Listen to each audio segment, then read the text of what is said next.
Bonsoir, le 7-8 reprend pour une nouvelle semaine, 1 heure pour faire le point sur l'actualité du département dès 18h en direct. Premier invité ce soir, Joël Regnault, bonsoir. Bonsoir. Le maire de Plaisir, vous allez nous accompagner durant la première partie de cette édition du 12 novembre et nous allons expliquer les raisons de votre départ puisque vous allez démissionner de ce poste de maire de la commune. Ce sera le 15 novembre lors d'un conseil municipal extraordinaire.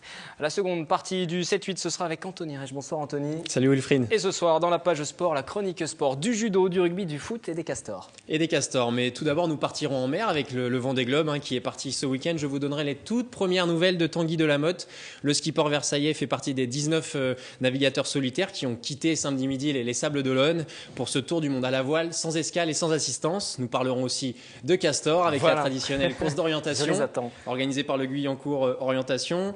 Et au programme du judo avec le Bushido Club de Trappes qui organise son traditionnel tournoi international ce week-end où s'affronteront près de 1500 combattants. Et puis comme d'habitude, en fin de chronique, tous les résultats du week-end. Ce sera dans une vingtaine de minutes. À tout à l'heure Anthony. On découvre à présent les principaux sujets, les reportages que vous allez découvrir au cours de cette édition. Les titres en images. Nous irons à Trappes pour entendre le témoignage d'un chirurgien de l'hôpital privé de l'Ouest parisien. Une grève dans les hôpitaux à l'appel de 28 syndicats ou organisations professionnelles s'est tenue aujourd'hui. Des médecins, souvent discrets, qui montent au créneau pour dénoncer les propos de leur ministre de tutelle.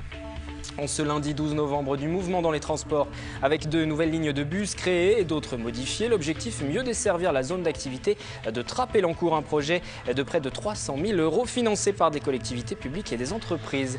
L'Escrime Club de Trappes porte en lui des graines de champions. Jérôme Npajanga et Cédric Nkene sont les espoirs de l'escrime français. À 19 ans, ils ont la même arme, le fleuret, mais pas la même approche de la discipline, vous le verrez. Gabrielle Parlouer a été nommée cette saison capitaine de l'AS Montigny handball. Elle marque en moyenne par match 7 buts. C'est l'atout offensif du club qui s'est imposé d'ailleurs ce week-end.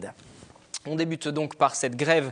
Depuis ce lundi, les médecins libéraux clament leur colère, notamment à l'hôpital privé de l'Ouest parisien. À Trappes, 90% des chirurgiens libéraux et des anesthésistes sont grévistes, un secteur professionnel que l'on entend rarement. Le motif de leur colère, l'accord sur les dépassements d'honoraires signé fin octobre par 3 syndicats de médecins. Selon eux, la ministre de la Santé les accuse de tous les maux et ce n'est pas admissible. On va écouter ce témoignage d'un chirurgien. Moi, je suis en secteur 2, je suis chirurgien de la main. J'ai créé ici à Trappes, à l'hôpital privé de l'Est parisien, un des plus gros centres SOS main de France. J'exerce mon activité à plus de 55% au tarif opposable. 55% des gens qui viennent me voir n'ont pas un centime à débourser pour leurs soins. Alors, on est en train d'expliquer aux médecins qui, comme moi, en secteur 2, font plus de la moitié de leur activité au tarif opposable, qui ne travaillent pas bien. Mais c'est quoi ce délire ? La ministre accuse les médecins d'être responsables d'un mal-être social, alors que nous sommes les soignants. C'est nous qui soignons les Français, c'est nous qui nous occupons d'eux. Alors s'il y a des problèmes de remboursement des Français, c'est pas de notre faute. C'est pas nous qui fixons les tarifs opposables, c'est pas nous qui fixons les tarifs des assurances complémentaires. Oui, il y a des compléments d'honoraires. Oui, quelques médecins, quelques dizaines de médecins français font des compléments qui sont au-delà de ce qui pourrait être recommandable. Très bien, le Conseil de l'Ordre est là pour faire le ménage.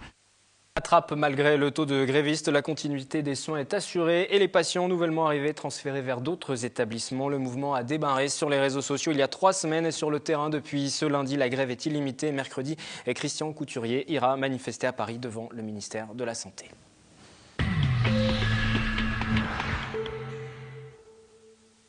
L'invité de cette première partie du 7-8, Joël Regnault, maire de Plaisir. Vous allez donc quitter votre poste le 15 novembre lors d'un conseil municipal extraordinaire. Avant de nous donner les raisons de ce départ, un chiffre, le chiffre de cette édition, 11. C'est le nombre d'années que vous avez passé en tant que maire dans cette commune, presque 12 années passées en tant que maire, et précisément de maire puisque vous avez siégé depuis les années 80 en fait dans l'opposition. 83. Voilà, alors expliquez-nous, c'est votre première entrée au conseil municipal, 83 oui. dans l'opposition.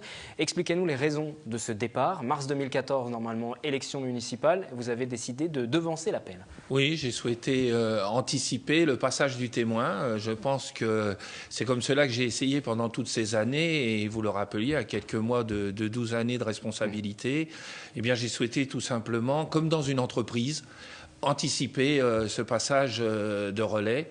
C'est important parce que on ne peut plus prendre de risques avec les collectivités. On est bien placé malheureusement pour le savoir. C'est ce qui a expliqué notre arrivée en 2001.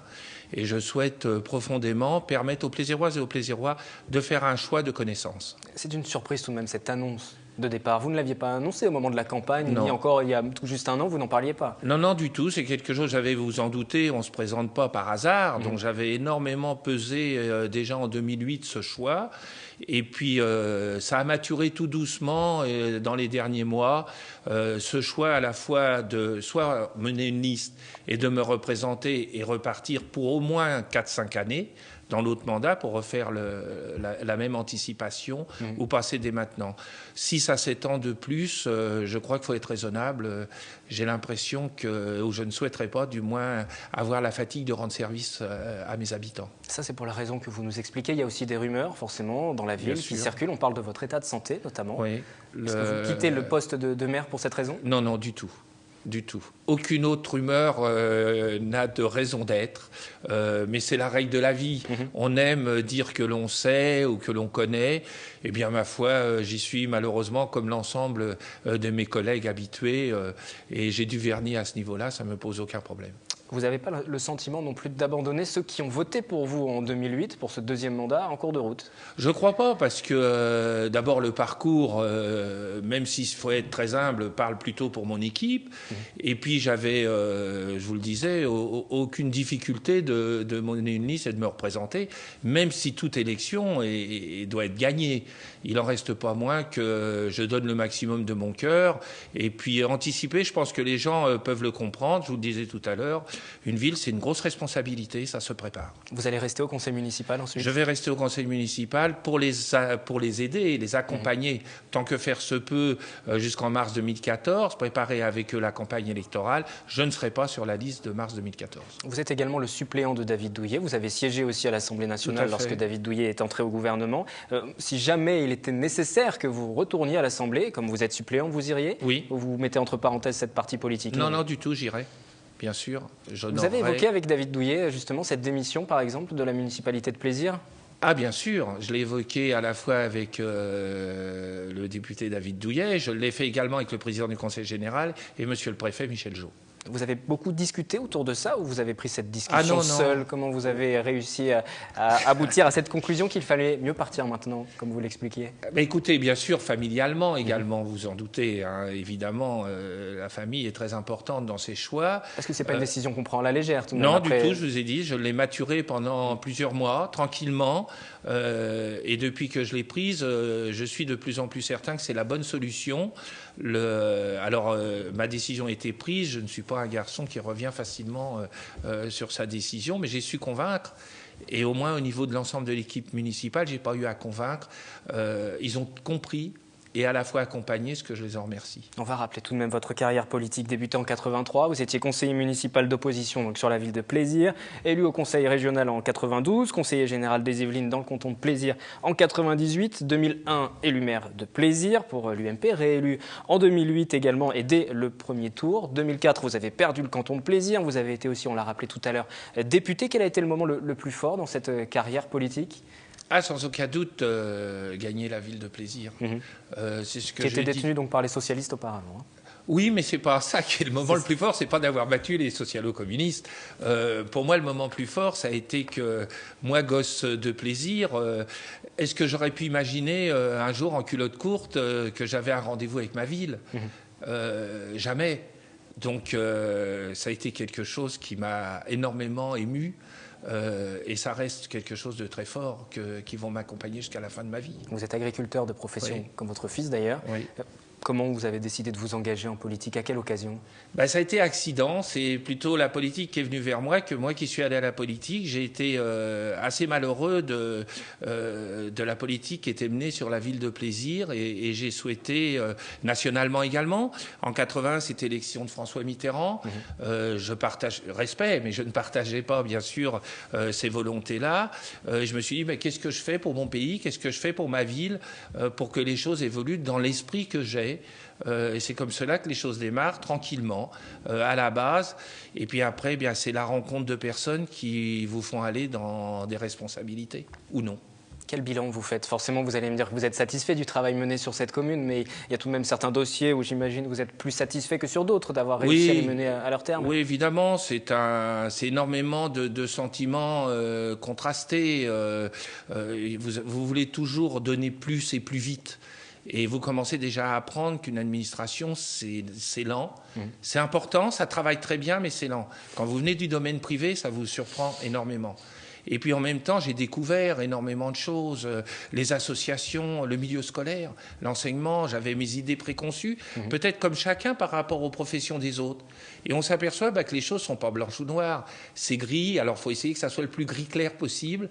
Et on apprend en marchant, on apprend à connaître les gens, on se nourrit de toutes ces personnes-là et ça m'a construit énormément pendant toutes ces années. Nous sommes allés dans votre commune aujourd'hui poser une simple question. Que pensez-vous de l'action de Joël Regnault? Voici quelques réactions, quelques sentiments aujourd'hui dans cette ville de plaisir. Moi, ça ne me concerne pas.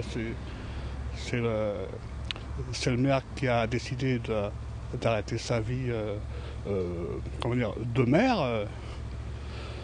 C'est tout, quoi. Oh, c'est un petit peu dommage, à mon avis. Bon, ça a été un très bon maire, hein, pendant son... Comme il est resté d'années, il est resté assez longtemps. Oui, oh non, c'était vraiment un très très bon maire. C'était un bon maire, après il a ses raisons, je pense. Hein. Donc personnellement, j'ai pas vraiment d'avis là-dessus. Je ne sais absolument pas pourquoi il démissionne, donc je ne pourrais pas vous dire. Je n'ai pas de réponse. Peut-être personnel aussi, hein, je ne sais pas trop. Non, moi ça me choque pas du tout, hein, parce que je vous dis, il a peut-être des petits problèmes aussi de santé, ou c'est peut-être personnel. Et on y a répondu tout à l'heure à ces problématiques de santé. Voilà, c'était sur l'action, sur le fait de quitter cette municipalité. Visiblement, les Plaisirois, les Plaisiroises ne vont pas vous en tenir rigueur. Non, c'est gentil de leur part. Et puis, je trouve que c'est plutôt drôlement sympathique que des gens puissent s'inquiéter, même à un moment, si un arrêt peut avoir une raison différente. J'imaginais pas à ce point. C'est touchant. Votre avis sur la commune également aujourd'hui? Si on fait un petit bilan et qu'on se base sur l'action politique uniquement, sur les choix que vous avez pris, quel regard vous avez sur cette commune? Vous le disiez tout à l'heure, vous êtes agriculteur aujourd'hui. Cette commune est très marquée par la circulation. Il est très difficile de circuler dans Plaisir. Beaucoup de centres commerciaux également. C'est l'image de la ville que vous vouliez lorsque vous êtes arrivé? Non, c'est pas spécialement l'image de la ville que je voulais, c'est l'image de la ville qu'elle avait. Nous étions déjà dans un hypermarché régional d'importance, et puis malheureusement, c'était la déstructuration automatique des commerces de proximité. On sait pertinemment que dans la société d'aujourd'hui, développer le commerce de proximité, ça n'existe pour ainsi dire plus. Il n'y a plus de jeunes qui se lancent, qui s'endettent pour 20 ans avec les difficultés qu'on peut connaître les uns et les autres. Donc l'hypermarché a son importance.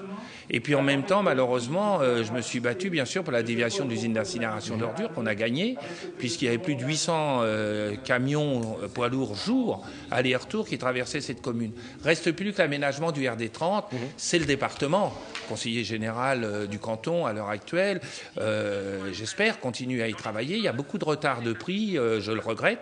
Ça devrait être fini pour fin 2013. On pense que ça se partit jusqu'en 2014 à 2016. Nous serons encore patients, mais il faut y arriver, c'est indispensable. Il y a quand même plus de 40 000 véhicules jour qui polluent la ville. Et ça a augmenté avec les centres commerciaux qui se sont étendus. Hein. Vous parlez du centre commercial qui était là lorsque vous êtes arrivé en 2001, mais depuis, ça s'est étendu vers les Clés-sous-Bois notamment. Oui, tout à fait, mais c'est pas anormal non plus que la ville des Clés-sous-Bois ait voulu développer à l'image de Plaisir son centre commercial. Maintenant, c'est tout un ensemble qui est au-delà de nos circonfessions, sur la propre commune, oui, c'est vraiment étendu sur les deux villes. Donc, dans les yeux de l'ensemble des habitants, tout ça, c'est Plaisir les Clés, tout ça, en vérité, c'est un centre commercial. On ne va pas s'en plaindre. Il faut savoir également que ça représente plus de la moitié des impôts des habitants. La ville a quand même cette force. Elle est très attractive. Ça nous aide également. Vous avez vu que dernièrement, on a eu la chance pour la 2e année consécutive, et là, je le dis avec beaucoup de réserve, mais ô combien ravi, de voir le chômage baisser de 3,9% sur la ville, alors que partout, ça éclate. Nous sommes la seule ville, la 2e année du département, que son chômage baisse. Ne cherchons pas pourquoi. On a la chance, bien sûr, de ne pas avoir de société automobile. Mais en même temps, on a la chance d'avoir un hypermarché intéressant et d'être dans un triangle attractif. On sait le développer, c'est tant mieux. Mais je reviens tout de même sur cette image de la ville qui s'urbanise. Par exemple, encore aujourd'hui, il y a des constructions, des lotissements sur des parties agricoles, sur des champs qui disparaissent. Ce n'est pas des champs qu'ils ont cultivés. Donc, sachons de quoi on parle.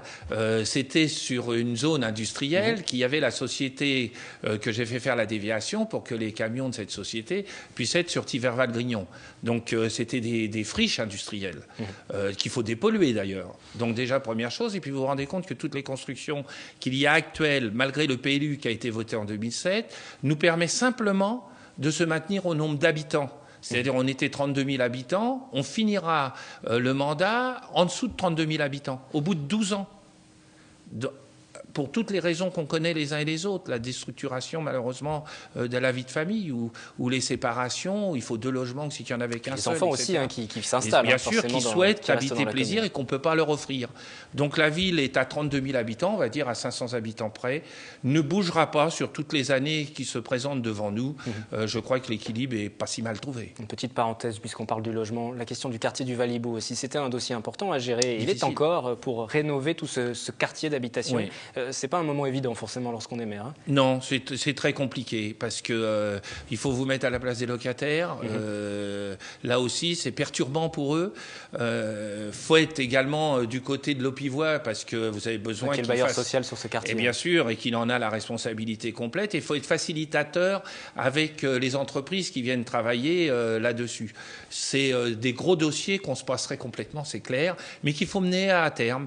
Parce qu'ils le méritent d'abord, et on ne peut pas abandonner les quartiers, quels qu'ils soient. Nous allons donner la parole à présent à votre opposition au conseil municipal, parce que vous démissionnez, mais il y a aussi une campagne qui va s'engager pour 2014. Le MoDem, tout d'abord, Bruno Tabarly, c'est le chef de file également de ce mouvement dans le département. Voici sa réaction à votre départ. Pour lui, ce n'est pas une surprise.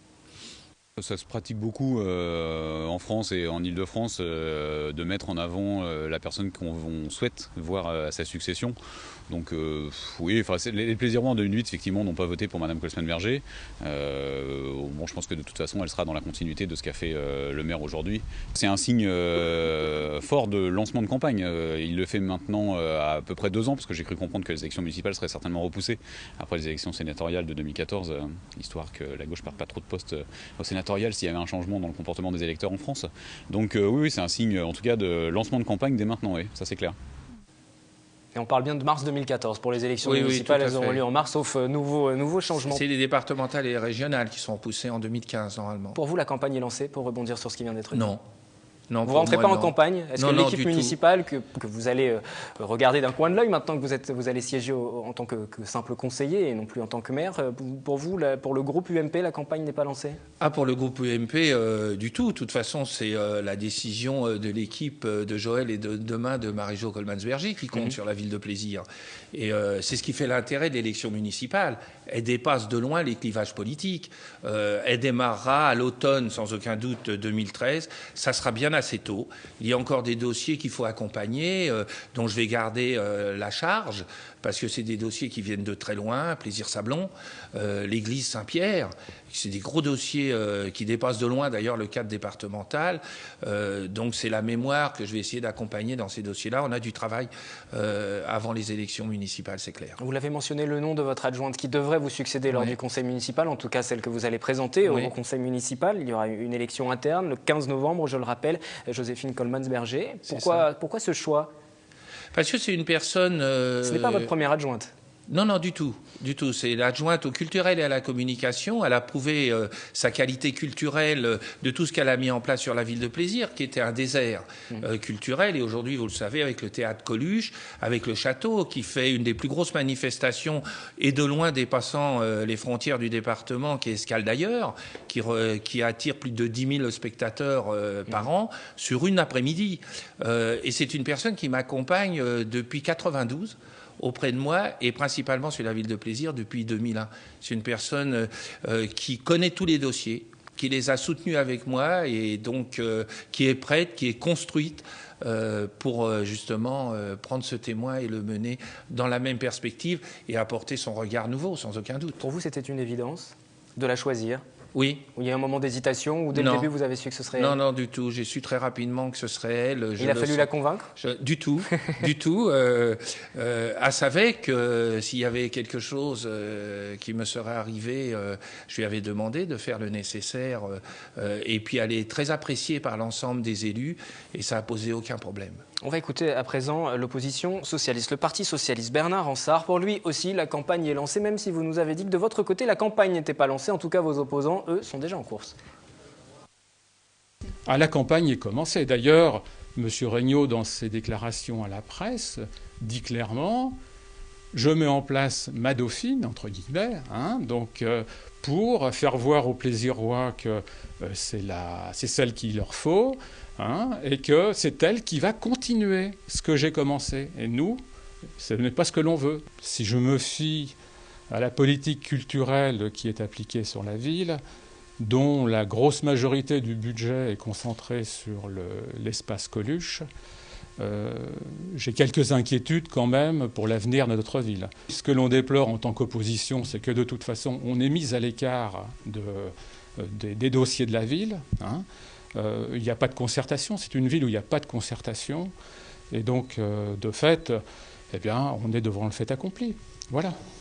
Joël Regnault, je vais vous faire réagir sur ce qui vient d'être dit, déjà sur le manque de concertation. Bon, moi je respecte, vous le savez, les interventions des uns et des autres.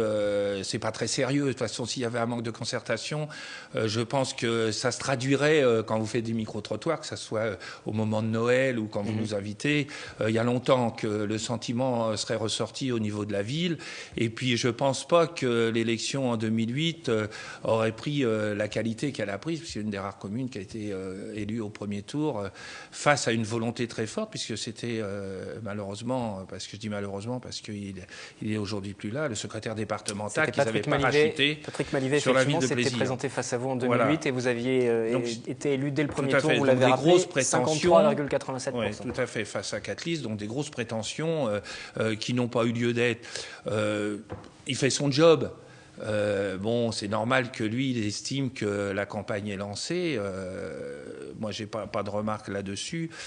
Bon, je pense que tout simplement, le rendez-vous avec les Plaisiroises et les Plaisirois sera le seul qui comptera. Pour les petites choses, après, c'est pas d'importance. Et lorsqu'on écoute votre opposant socialiste, il évoque aussi l'inquiétude éventuelle du côté de l'UMP. On va tout de même rappeler aussi que les dernières élections, elles n'étaient pas forcément très bonnes pour l'UMP. Si on mentionne les législatives, parce que vous parliez des municipales, si on mentionne ces élections législatives, à Plaisir, c'est le Parti socialiste qui est arrivé en tête, 53,47% des voix pour Frédéric Bernard, qui est aussi le maire de Poissy, devant David Douillet. Et vous également, puisque vous êtes le suppléant de David Douillet, ça a dû être difficile de voir ce score et ça a dû entraîner quelques inquiétudes de votre part, de vous dire en 2014, ça risque d'être plus compliqué. La gauche est arrivée en tête aux législatives. Écoutez... Et assez nettement. Si j'avais pu être majoritaire, j'aurais été d'autant plus content. Je ne vais pas vous dire le contraire, on ne va pas faire la langue de bois ici. Il n'en reste pas moins que chaque élection a son rôle.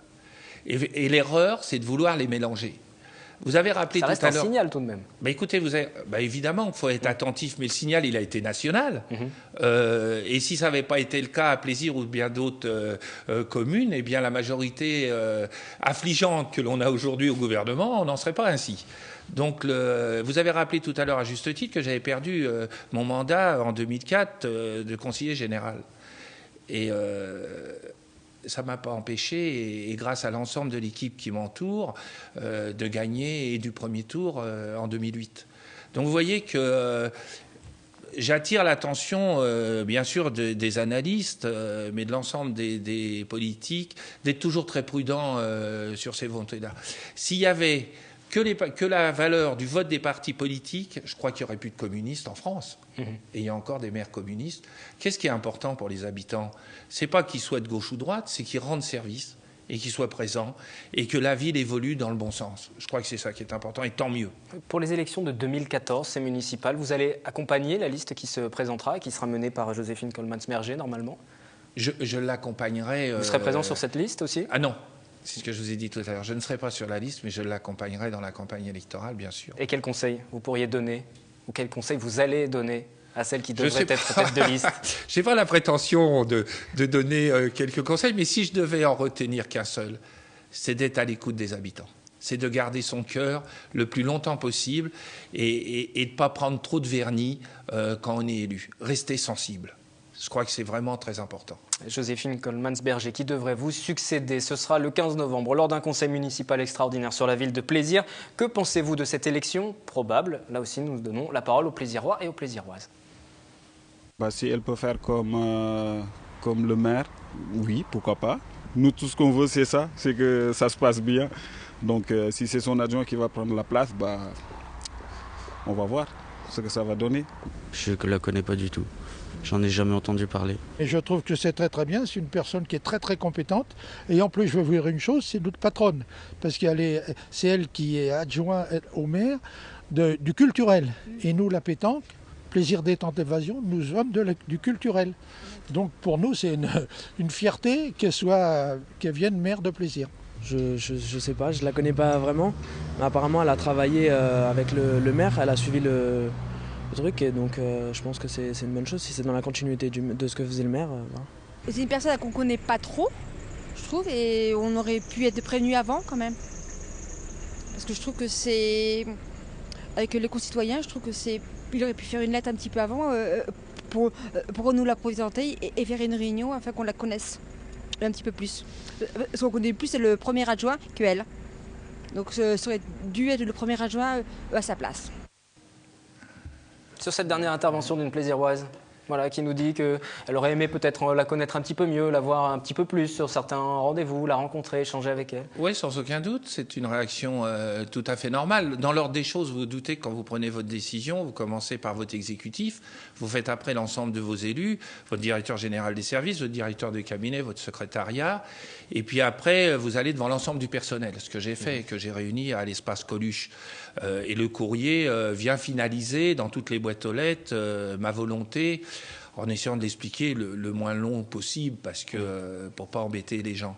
Après, vous savez, quand on fait des réunions de quartier, j'en fais tous les ans, tous les quartiers de la ville, en dehors des élections, de façon à venir au contact des gens. Si les gens auraient voulu rencontrer mes adjoints, ils sont présents, ça posait aucune difficulté. Ils vont apprendre à la connaître. Dans l'essentiel de décembre, ça va être son édito. Et il y aura bien sûr un journal de la ville. L'essentiel, c'est le journal de la commune. Et bien sûr, interview sur le maire et interview sur le nouveau maire. Donc les gens vont s'habituer à elle. Et j'invite toutes les personnes, quand il y a des événements ou des manifestations, à venir bien sûr la rencontrer. Mais vous avez vu que l'ensemble des personnes, quand ils sont interrogés, ils sont quand même particulièrement gentils. À la fois sur mon départ et à la fois à l'arrivée de Madame Coleman-Berger. C'est rassurant. Vous allez aller à la rencontre, vous nous l'avez dit, un peu plus des gens. Hein. Ça veut dire que la campagne est lancée. Mais je l'ai fait tous les ans, ça. Il y aura une teneur particulière au printemps. Cette année, ce sera un peu il y aura peut-être un peu de curiosité. Vous êtes tout de même en campagne.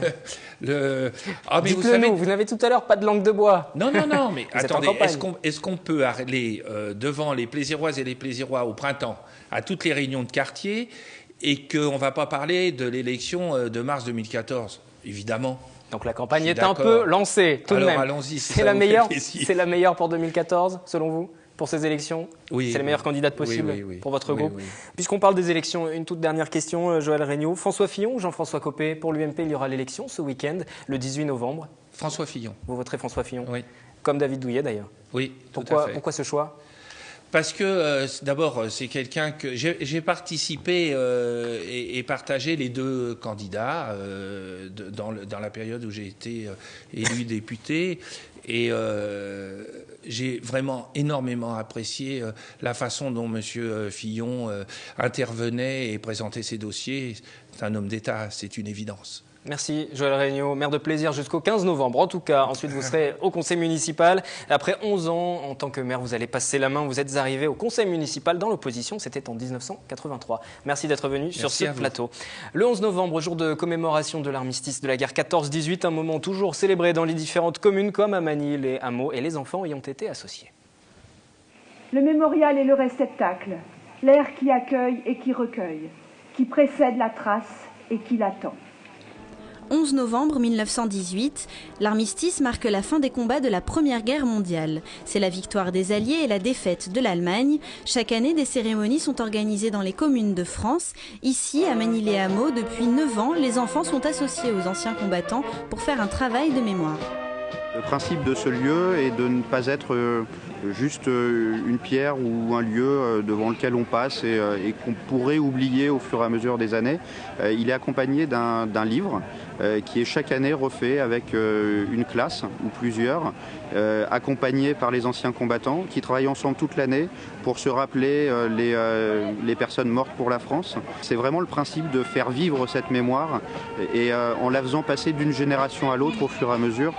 Ils ont tous un grand-père ou un arrière-grand-père, soit qui est décédé ou qui a fait maintenant, puisque c'est nous la dernière génération du feu qu'est l'Algérie en 62, 45, il n'y en a plus beaucoup non plus, donc on est un peu le porteur de messages de paix et tout pour les nouvelles générations à venir, en espérant qu'on soit les derniers anciens combattants qui en aient plus.